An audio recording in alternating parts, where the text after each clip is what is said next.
Hello నమస్తే welcome to doctor Rao's dental YouTube channel. Doctor O Nageswararao గారు గత 20 సంవత్సరాలుగా గాంధీ ఉస్మానియా హాస్పిటల్లో తన సేవలు అందించారు. అలాగే 38 సంవత్సరాలుగా అమీర్పేట్లోని డాక్టర్ రావ్స్ డెంటల్ క్లినిక్లో తన సేవలు అందిస్తున్నారు. అలాగే డాక్టర్ ఓ నాగేశ్వరరావు గారు యూట్యూబ్ ఛానల్ స్టార్ట్ చేయడం గల ముఖ్య కారణం సామాన్య ప్రజలకు కూడా దంత పరిజ్ఞానం గురించి తెలియజేయడం కోసం. ఇప్పుడు మనం డాక్టర్ గారిని అడిగి మరిన్ని విషయాలు తెలుసుకుందాం. నమస్కారం డాక్టర్ గారు. నమస్తే అండి.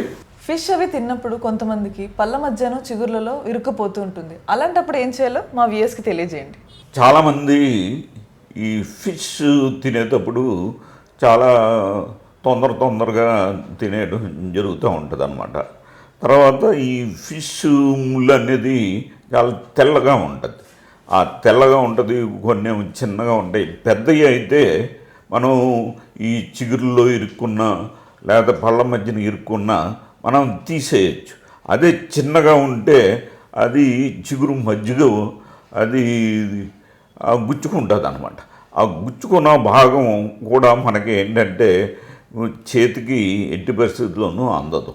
తర్వాత ఎట్టి పరిస్థితుల్లోనూ మనం ట్రై చేసినా అది ఇంకా లోనకి వెళ్ళిపోతుంది కానీ బయటికి రాదు.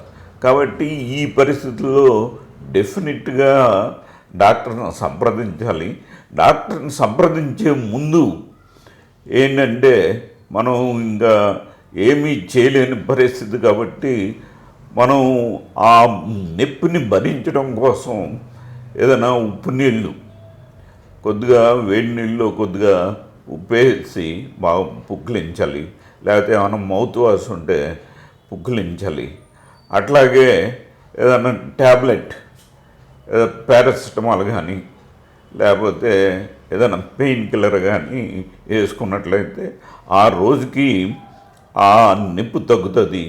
ఆ తెల్లవారి అంటే నెక్స్ట్ డే మీరు డాక్టర్ దగ్గరికి వెళ్ళి అది ముళ్ళుని అది ట్రేస్ అవుట్ చేసి అది తీయించుకోవాల్సిన అవసరం ఎంతైనా ఉందన్నమాట. ఈ వీడియో కనుక మీకు నచ్చినట్టయితే లైక్ చేయండి, షేర్ చేయండి. అలాగే మీకు ఏమైనా సమస్యలు ఉంటే కింద కమెంట్ బాక్స్లో తెలియజేయగలరు. Don't forget to subscribe the channel.